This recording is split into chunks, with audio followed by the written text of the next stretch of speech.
First step is we are going to remove these cover right here, as we need to access the start button and a couple of wires down here along with the parking light in the back.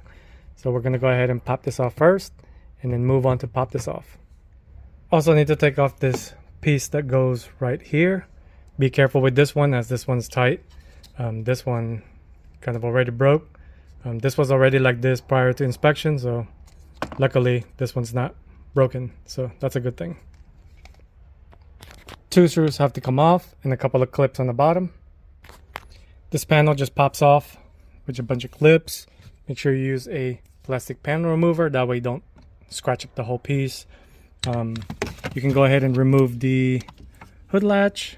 All you have to do is press this right here and then slide it out. It's going to be mounted right here to this lock right here. See if I can zoom in real quick. Right here.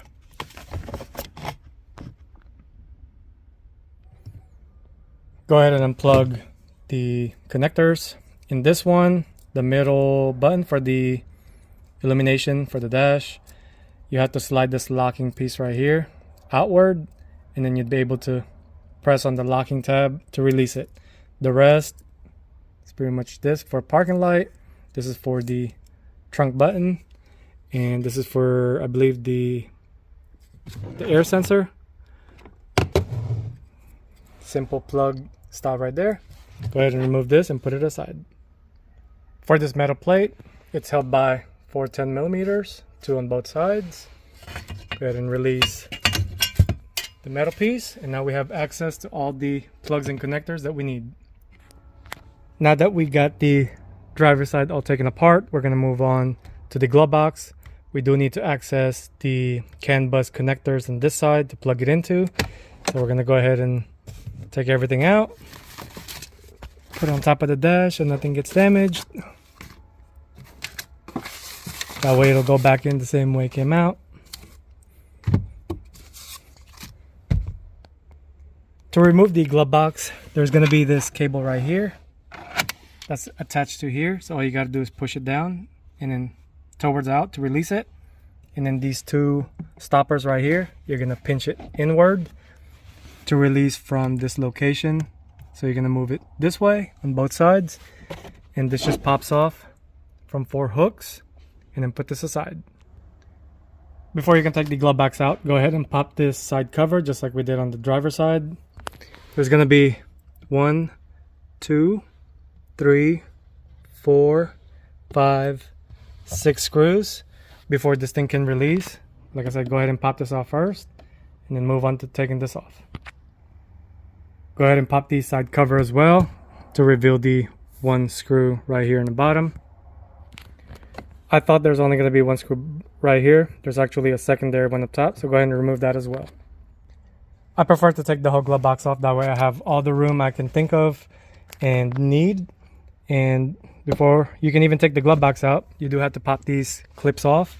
Where's the pen remover? Now you're going to need one of these metal ones, so just pops off. That way the whole glove box would just release on its own. Here's the connector that you're going to need. So this is where we're going to be tapping in the other connector from the kit. So we're going to be running it right in this little cubby right here, and going to the driver's side. Before we can even begin the installation, you do have to update the system. It's going to have to flash and install the firmware and make this up to date. And then you're going to go ahead and configure a new module. Going to go to Dodge.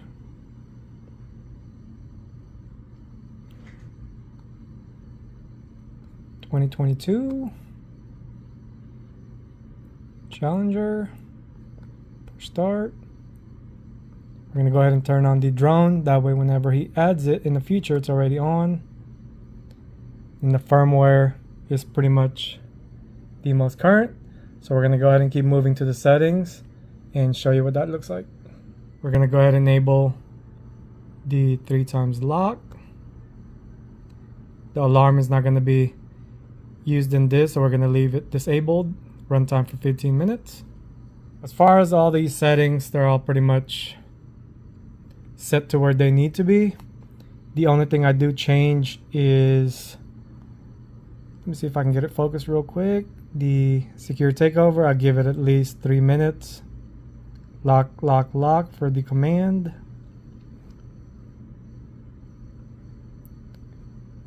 Then we'll move on. So you don't really even have to change anything in here. Like I said, it's all pretty standard. So just gonna have to keep going next, next, next, vice versa. This is for if they convert it to an alarm as well on top of the remote start. Don't need any of that. It's gonna be a super simple setup.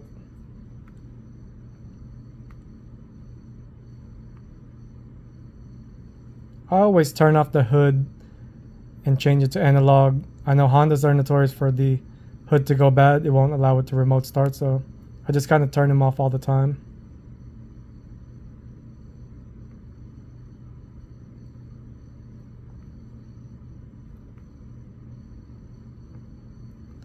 So go ahead and continue to flash, and it'll do its thing. Wait till it gets to 100%. And it's also going to update the current firmware and install it at the same time.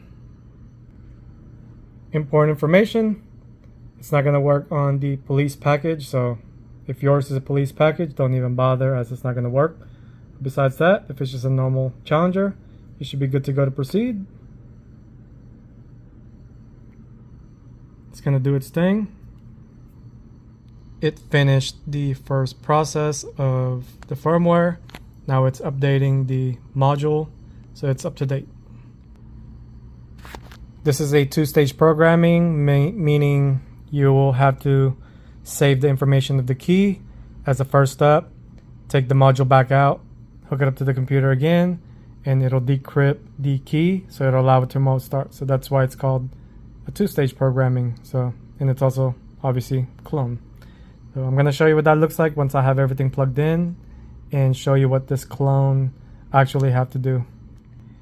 Here's the instructions for the stage 2 programming. As you can see, it has to come back off for the system to decrypt the key. That way it'll allow it to remote start. This is the first step. That's also going to be in the diagram once you flash the software. Whoever you get it done or get it from, or the unit or the kit, they can also send you this. But here's the step 2 for TAC programming. Pretty easy. So just go ahead and follow these, and you should be alright with everything. Like I said, you can also print this out at the CompuStar's website. So I'm just kind of showing you what's all involved. That way you are aware that this is a stage 2 programming type system. The kit is right here. I ended up adding a sleeve for the wire that's going to the driver or the passenger side. Since I am shooting from the bottom right here and going to the other side, I always like to add extra precautions, since as you can see, this thing has a lot of metal pieces that can cut, rub on it, and things like that. So I prefer to have some kind of protection a little bit. I think I'm going to have the unit mounted right here, so it's out of sight, out of mind. So we're going to go ahead and unplug the push button, hook it up to the antenna, hook it up to here, the OBD2 port, and then the junction block on the passenger side. The push button is unplugged. Now be careful with these. These things tend to kind of sit so tight in the plug. Just kind of wiggle it back and forth a little bit, but don't try to force it or try to tug on the wire. I've seen these things break. I have fixed them. Personally, not for me, but from other people. So what I do is I press on this, push on it a little bit, and then start wiggling it to release the tension, and they just come out like normal. I'm going ahead and fishing the wire that's going to be going to the passenger side of it. I use these long claw deal, so it's going to the bottom right there, and make sure it's completely loose. I did add the split loom on top of the protection that I added in there, just in case, since like I said, I am going through the dash itself. There's nothing behind here, it's just an open spot, but you do need something to kind of fish it on from this side to another. So this is what I use, but you can use a long zip tie or a clothes hanger that's metal. So anything that you can use to go from one side to another works just as fine. I've got the CAN bus connection that's made in the passenger side. Got the CAN bus connection down here. I got the parking light all situated. The push button is done. As far as the OBD2, I've had instances where these things pop off, so ever since then I put a zip tie to keep them kind of locked in, but you don't really have to. But like I said, I ran into that problem, so ever since then I always do it this way. But we're gonna go ahead and start programming and copy the information of the key. We've got the key copied, so now we're gonna go ahead and plug the module and go to stage 2 programming. Make sure you unplug everything else before this black pin, as this is the power. So go ahead and unplug that blue one and then unplug the black. Now we're gonna go ahead and proceed to the clone process.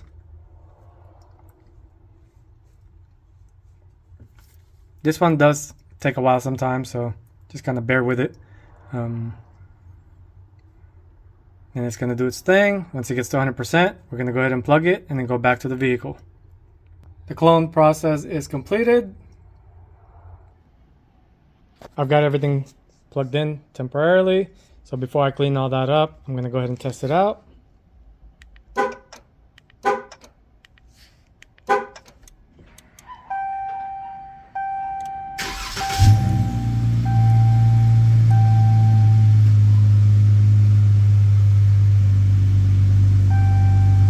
That is how you do a 2022 Dodge Challenger. I had it remote started for a while now. I went ahead and ran everything. So you can see everything is zip tied away from anything that could cut it and things like that. All of these are carefully ran, secured. It's all going down here. And make sure nothing touches. So it's been about 15 minutes, so the system does shut down on its own. Everything's working perfectly. As you can see, everything is pretty much up to par. So we're gonna go ahead and put the whole vehicle back. As far as the other side, here's what it looks like. Give it a little slack as it's gonna need it. But yeah, we can go ahead and put everything back together and this vehicle is done. Go ahead and put everything back in the reverse method. As you can see, this is the goal, is to make sure nothing touch anything that's sharp. This part, look at this little nick is sharp, so if a wire is rubbing onto that, guaranteed that will cut it eventually. But yeah, go ahead and put everything back, put the cover back on, and we're gonna go ahead and test it out again.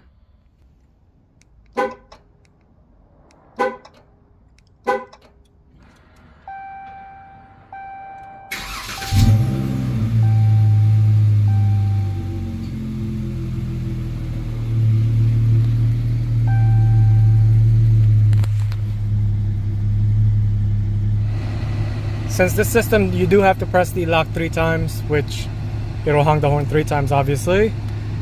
If you do not want the honking, you can just go to settings. Let's see if we can find it real quick. Door locks. As you can see, you can turn it off, or you can do it on the second press, which it'll still honk it no matter what. So for now, we're gonna go ahead and leave it on the off position. That way the customer has the option to do that.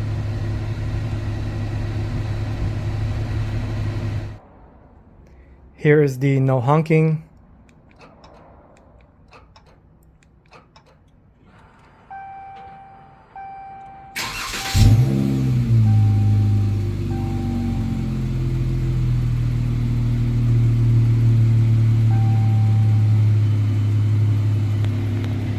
Fuel low, but nothing too crazy. You can also shut it off.